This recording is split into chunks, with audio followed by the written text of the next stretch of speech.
Saturday evening brought milder weather to Cuero, a town about 75 miles from the storm-battered Gulf Coast of Texas. But there was little comfort for about 950 people who were evacuated from a collapsing hotel. Their emergency shelter at Cuero Intermediate School lacked adequate amounts of food and other supplies, the San Antonio Express-News reported. "All we're hearing is bad stuff, and then we have to try to keep calm," evacuee Brandy Patterson, 24, told the paper. "We're scared we're not going to have a home anymore. It's terrifying."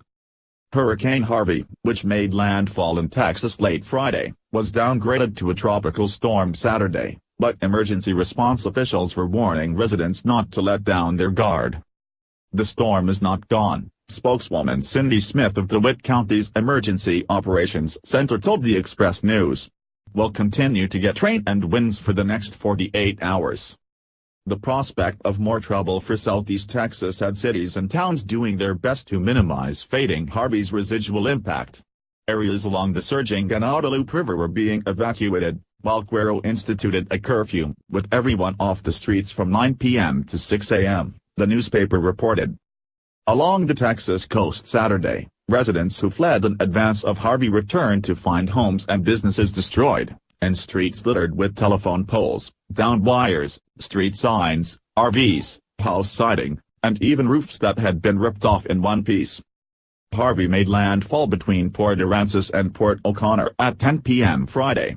Port Aransas and the nearby coastal town of Rockport looked eerily similar Saturday morning after the worst of the storm had cleared and the damage became visible. It appeared strong wind gusts caused the most destruction. On Route 35 between Port Aransas and Rockport there were homes and trailers destroyed. Nancy and George Collins stared in disbelief at their home, which had crumbled. They said they have no insurance and no way to rebuild. "We have a camper that survived it. At least we have something to live in. A lot of people don't," said Collins. "It's everything we had." Emotions ran high for many people who lost their precious properties. "The high winds took the roof right off of it," said Tom Walker, who owns an auto parts store in Rockport. He was rained on as he stood inside his warehouse. The roof was ripped off overnight and the wind threw his products all over the floor. "We'll rebuild. It'll take time, but we'll get there," he said.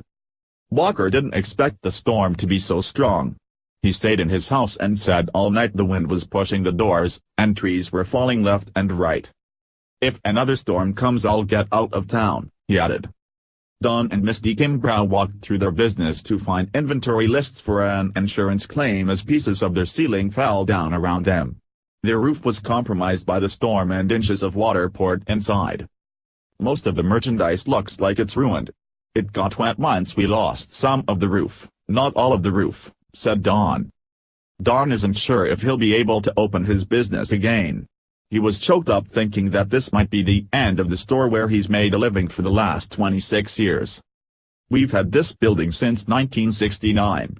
We did not have this much damage from Celia. It's kind of a surprise. I really didn't expect this much damage," he said. But although potentially losing the business is difficult, Misty said she was just happy her home and family were safe and thanked God for that. "This is just stuff," she said.